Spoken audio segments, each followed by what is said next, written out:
live. We have a big show for you tonight, guys. Very, very big show. I'm excited to be here. I'm excited you're here. It's popping off in the MMA world. Netflix versus UFC. Dana White versus Ronda Rousey. Their stories don't add up, guys. They are saying two very opposite things. Someone's lying. Their stories both can't be true. We're going to get into all of that tonight. We're going to get into it all. I got all the numbers. I got all the quotes.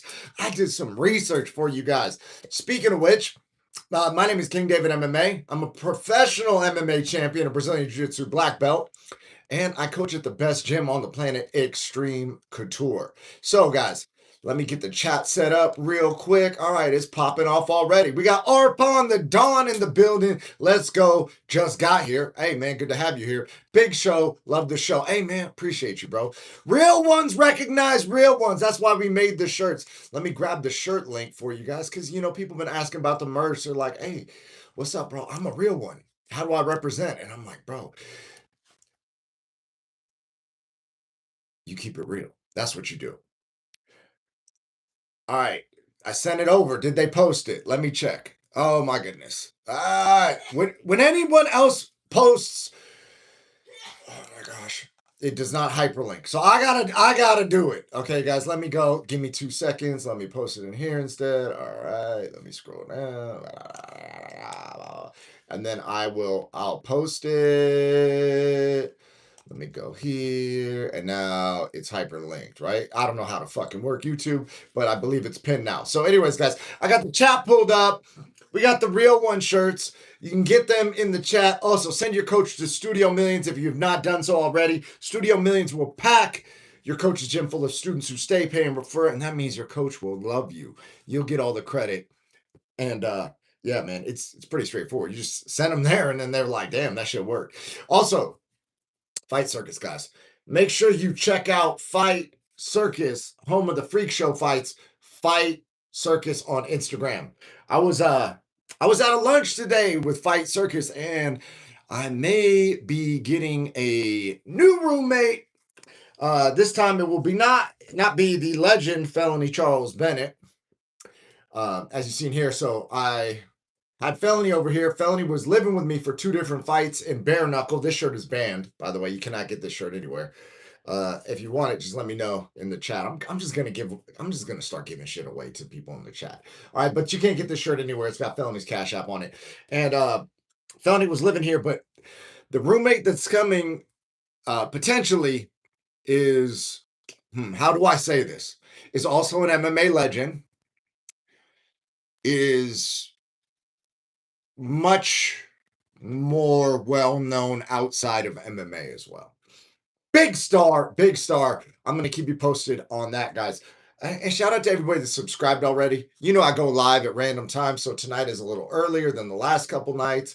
We're pushing it earlier and earlier, so that's why it's important to have notifications on. But if you're a real one, you know that already, right? And if you're a Buster Brown, a dweeb, or a dork, then one, don't buy a Real One shirt, don't subscribe, don't have notifications on, because we don't want pencil neck geeks around us anyways. Winners love to be around winners. And the thing that upsets A players the most is low standards and mediocre players being tolerated. So I don't like to tolerate any bullshit, any nonsense, any weenies, any wussies, any wuss bags. That's why I rock with all the Real One psychology, right? We win around here. And if you resonate with that, then we're probably on the same frequency. Let's go, guys. All right, let's get right into it. So Netflix did a big card, a Jake Paul MMA card, where Jake Paul was the co-promoter in his MVP promotion with his business partner, Nikisa. And Nikisa has dropped some numbers. People are reporting on the numbers. They were shooting for 20 million. They didn't hit 20 million. So Jake went on a podcast with Ariel Helwani and said that he was looking for 20 million viewers. He thought that would be like the number that they would be happy to hit. They hit just under 17 million viewers max. But here's the thing. They averaged 12.4 million viewers in the main event. I mean, they averaged 12.4 million viewers over the entire card. And then the 17 million, almost 17 million, came in the main event. But the main event only lasted 17 seconds.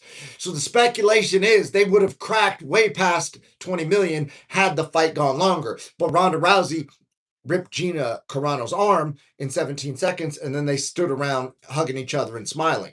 So because they were smiling and crying and happy and all that, people just tuned out, man. People didn't want to see that, right? So that may have led to them getting a lower number than anticipated. But Netflix, Jake Paul, Nikisa, they're all saying that the show was a success and they're doing more. In fact, Jake Paul called it incredible.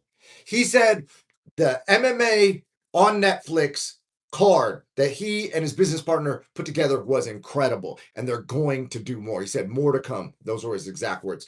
Now, his business partner Nikisa even went further because the UFC and the fighters and the non MVP fans that didn't like the Netflix card, well, they're saying, oh man, it looked empty. They looked like they didn't sell any tickets. To which Nikisa, the CEO of MVP, countered they did a $2.2 million gate, which is more ticket sales than UFC's first show in LA. So they were comparing their first show not to the most recent UFC show, but they're saying, hey, our first show sold more tickets than the UFC's first show in the same city. So they're going directly in on them. So that means there's actually, even though people are saying that they're not necessarily competitors, they're definitely competing. But the problem is they have two different target audiences. UFC has the hardcore fans and the more informed casuals. Netflix appears to be going after the broadest audience possible, starting at the casuals and expanding out from there to people that aren't even like adjacently interested in MMA. So they're looking for stars, put them on the platform, and then maybe people will see MMA for the first time and become fans of the Netflix card. The difference is this, because UFC is for champions and contenders. That's it. If you're not there to try and win the title, they don't want you. But the problem is this: some of those guys are really, really good, but boring.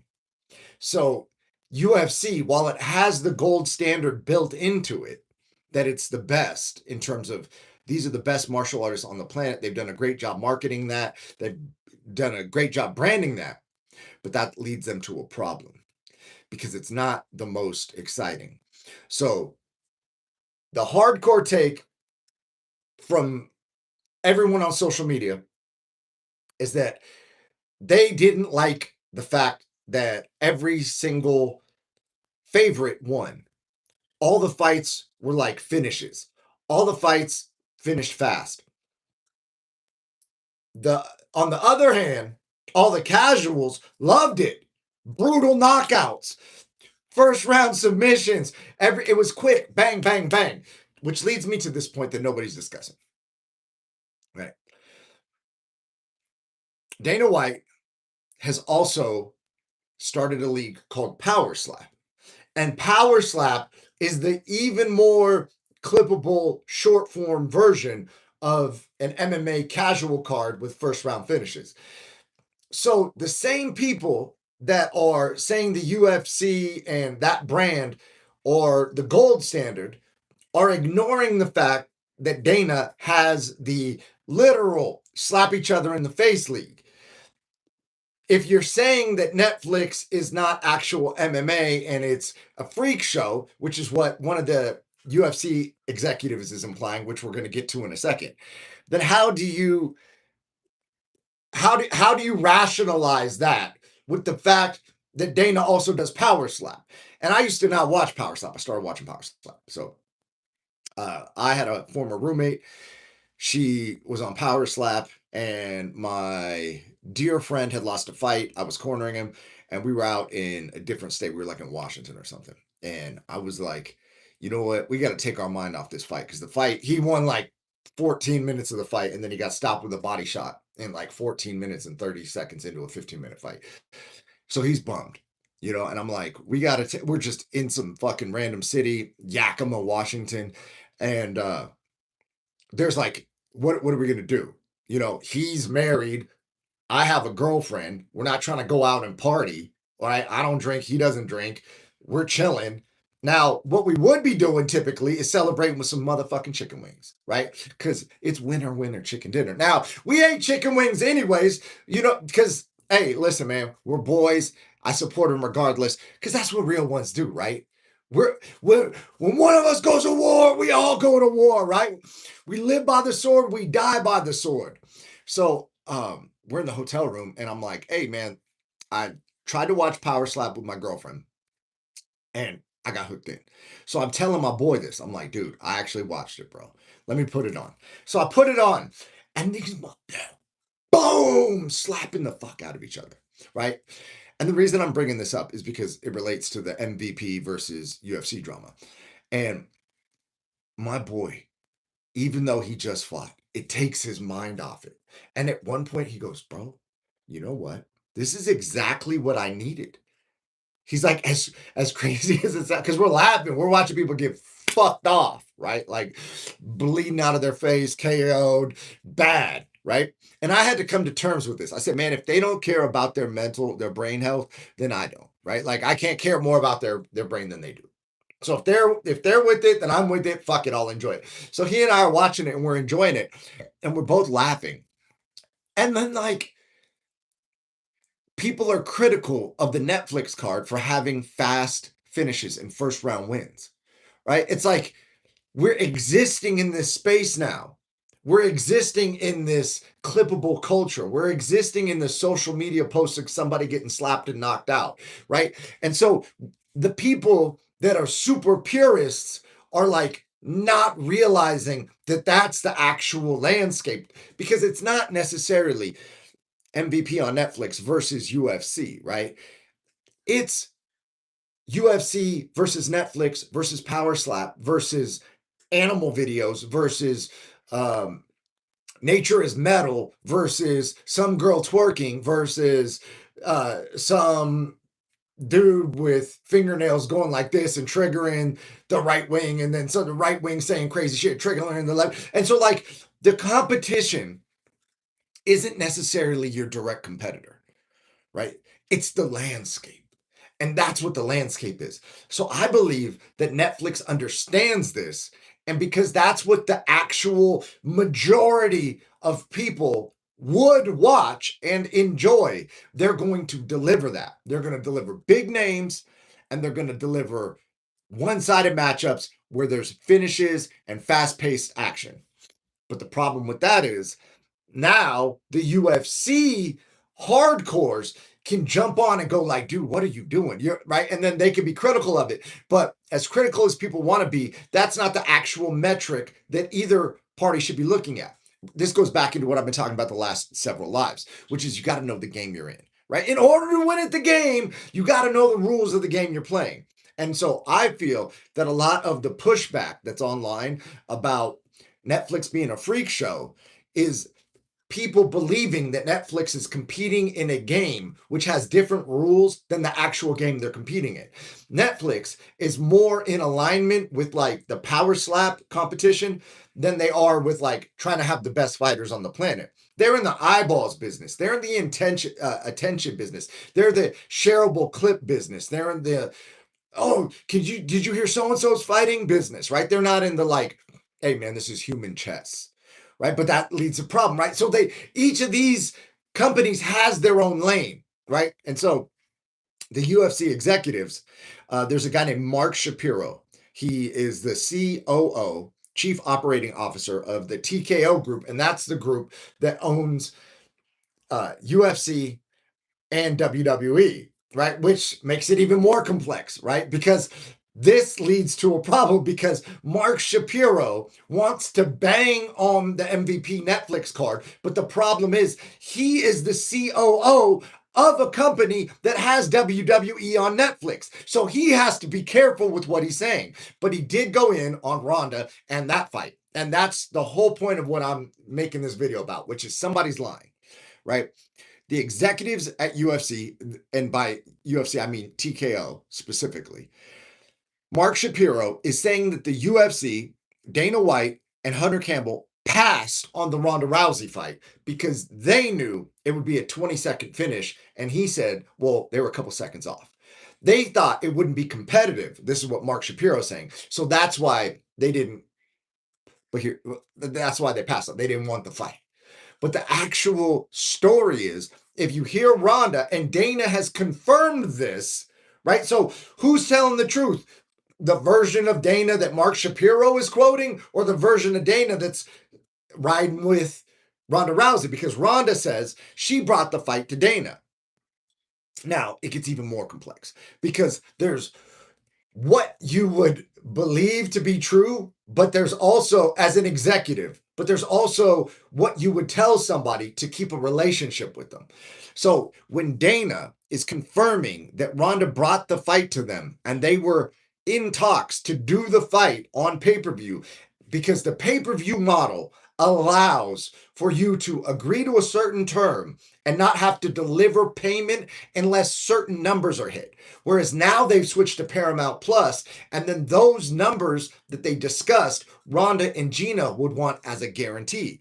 That means the same exact fight that the UFC wanted when it was a pay-per-view model, when they pay for performance, means that when they're no longer paying for performance, they have to give a guaranteed agreement, then they're out. Now, Mark Shapiro's coming in and saying that's not the reason. He's saying the reason is because the UFC didn't want the fight, right? But clearly, if they wanted the fight for pay-per-view, that means they wanted the freaking fight. Now, here's the question, because it gets even plot twistier. Was Dana agreeing to this alleged pay-per-view concept in theory to appease Ronda? As like, yeah, that sounds attractive, right? And then now that that's no longer here, he's going on to interviews and going, yeah, we did discuss it with her and it was a pay-per-view model, and we just decided to pass on it because we're in a different time of the business now, and now we're doing Paramount. Is that to save the relationship with Ronda? Because he's friends with Ronda, right? So Chael Sonnen had a point. That was, what do you expect Dana to say? Hey, Ronda, you're 40-something. Gina's 40-something. We have no interest in the fight. We don't have a 45-pound weight class. We don't think you're valuable. We don't want to pay you. You're not worth it. Is he going to say that? Or is he going to say, oh, that's attractive. I just don't think we can meet those numbers you want. So then, by disagreeing with the numbers, he's still agreeing to the fight to Ronda, right? Ronda's running with that, saying they wanted the fight. But the problem is that the real reason why Dana said no? So is Dana telling the truth to Ronda, or is Dana telling the truth to Mark Shapiro? Now, here's the other question. Did Dana even say that to Mark Shapiro? We don't know. Mark Shapiro's coming out saying that that's the UFC's stance on the fight in hindsight, that they didn't want it because they knew it'd be over quick. Just because they knew it would be over quick doesn't mean they didn't want the fight on a performance basis with a pay-per-view, right? So this is what I'm saying. People don't even understand the game that they're interacting in. And I believe Mark Shapiro is wrong. I believe the UFC did want the fight on a performance basis with a pay-per-view model. Gina needed more time to get ready. That pushed it into Paramount Plus, and then UFC didn't want to guarantee the money. They got an incredible offer for Netflix. They went over there. Now Mark Shapiro's in a hard place because he's got to say, hey, the fight sucked. We didn't want it, but we love Netflix though, right? You get what I'm saying? Because he's still got a relationship with Netflix. So this is how complicated business can be at these super high levels. I got some more stuff we're going to get into right now on it. We're going to get even deeper, but let me check the chat. Oh shit, what's up? HHH Custom Knives, real one, dude. Great insight. Appreciate you, bro. That's what we do here, man. We take it from a different perspective, right? Everybody's got the same takes. They're this side or that side. Well, we're going to explore it all and get deep into the weeds, because I like to get a little weird sometimes, and I like to understand why this shit fascinates me. So if you're feeling the insight, then fuck, dude, that's awesome. Because sometimes I think about this shit, I don't really put it out there because I'm like, dude, am I getting too fucking out of my mind over this, right? So Netflix got 12.4 million average viewers. Ronda got a 17-second armbar. People are saying that it was a freak show and that Ronda fooled us all and that Netflix fooled us. And dude, like, a lot of people in the know knew that it was going to be a quick fight. Now here's the cool part. Gina has a coach in Vegas, and I have trained at that guy's gym, and he's got a great big gym, and it's very aesthetic, and there's a lot of things going right over there, right? But I don't train there anymore. I train at Extreme Couture, which I believe to be the best gym on the planet. And that coach came out and he said Gina was gutted. And I'll be real, guys, she didn't look gutted. She looked happy. She looked happy after the fight. So are we to believe that Gina was upset after the fight, even though she was like smiling and laughing? You know what I mean? Like, so I don't know what, maybe when she went in the back, she was like, fuck, dude. She was probably upset once the adrenaline and everything wore off, the endorphins and all that. And probably in the back, like she probably wanted to fight more, which leads me to believe Gina Carano will fight again. Gina Carano will fight again. She's going to fight again on Netflix, but there's a problem. Who the fuck will Gina Carano fight? Who will she fight? We going to put her in there with Holly Holm? We going to fuck around and find out? Gina says she wanted a striker. Are we ready? Are we as a community ready to put Gina Carano in the cage with Holly Holm? That's my question to you guys. Because I say run it. Right? I'm from the show me state. You got to show me. So you want a striker? Here's a striker. Show me, right? Also, today I was at the gym and Misha Tate's husband, his name's Johnny Nunez. He was up there. And I didn't get a chance to ask him, but I was curious to ask him. I would imagine Misha is still in her contract with UFC. I would imagine. Because that's an interesting fight to me. Misha Tate versus Gina Carano. That... You know what I mean? Maybe Misha wins, and then Misha gets on the mic. It says something about Ronda. You know what I mean? Now you do. Yeah, my guy, HHH. Holly will eat her lunch. But here's the thing. This is why I love MMA. Here's another hot take, right? Prove me wrong. You know what I'm saying? That's the beauty of MMA. I can believe Holly will eat her lunch. You can believe Holly will eat her lunch. And Gina has every right to prove us the fuck wrong. That's what MMA is to me. So Nikisa said that they're going to do another MMA event, but he used imprecise language, or I guess you would call it precise language, right? Like he said that they are going to do another MMA event on a major platform like Netflix. Like, we're going to do it on Netflix or similar type vibes, right? So that means that they must be in negotiation with multiple platforms, and they're trying to look for the biggest deal. I hope it's on Netflix again, because I want MMA to be available to the most people possible, but there's a problem. What if somebody else comes in, some fucking Tubi app or something, and wants to pay more? So then, well, like, what do they do as Netflix? Do they take the bigger bag with the smaller platform, or do they go to the biggest platform possible? So let me read the chat. We got John Hogan in the chat. Hi, everyone. Hey, bro, what's up? Good to see you on tonight. Yep. Hey, so yeah, guys. So that's the current situation, is that Netflix says that let me take that back. MVP says that Netflix is thrilled. Jake Paul saying it's incredible. Nikisa saying they set the first time show gate record there. They're saying they're paying fighters more.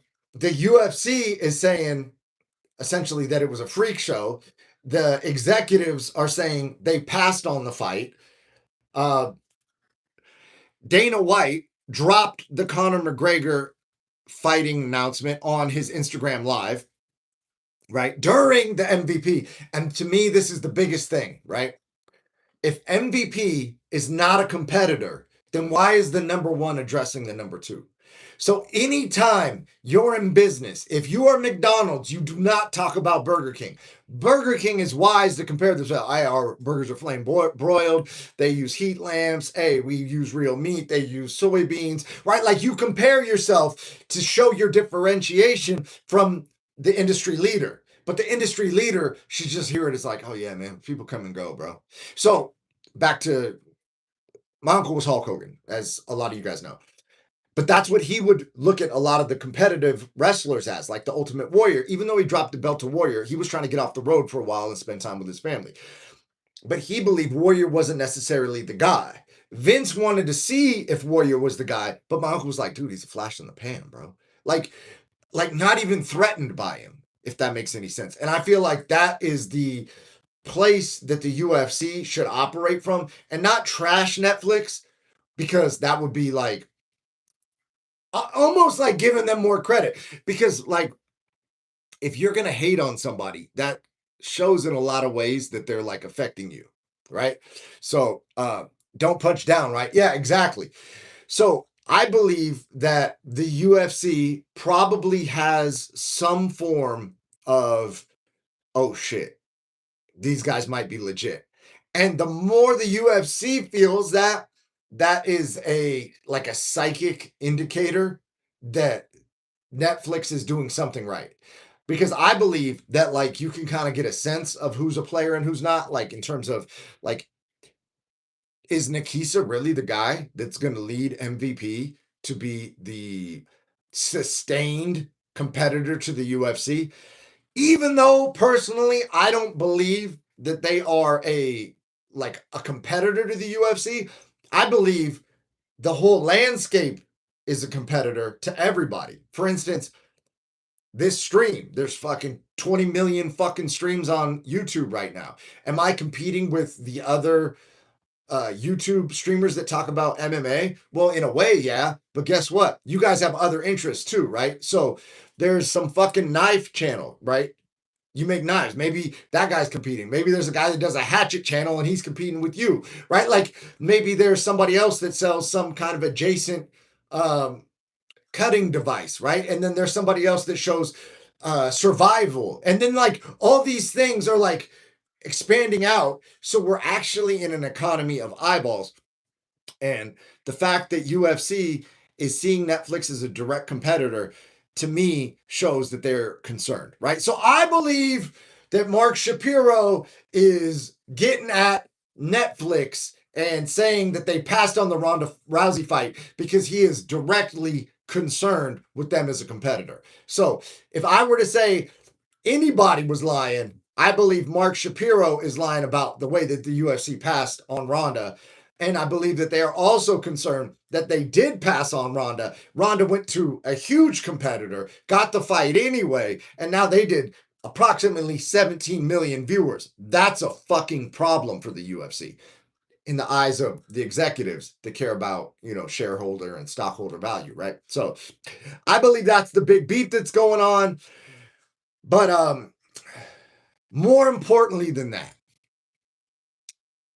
I've been playing in my head what matchups I would like to see on Netflix.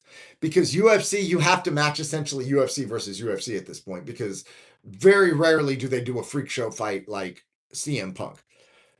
Netflix could have CM Punk on there, right? They could bring him back tomorrow. They could do that. They could have Brock Lesnar versus Francis Ngannou as the main event. You don't think that's doing millions of views? They could bring in Tyson Fury's MMA debut. They could bring in, they could do something crazy. They could do Jake Paul main event, Logan Paul co-main event, Nick Diaz versus Jake Paul, Nate Diaz versus Logan Paul. Like they could put that card together, right? So I've just been thinking about like what are the most creative fights you would put together? What if you did the Nick Diaz versus Mike Perry fight? What if you did, hey, you fought my little brother and I'm here for vengeance fight? Nick versus Mike Perry. Like, think about that fight, right? That fight's not doing numbers. Hey, man, you beat my little brother.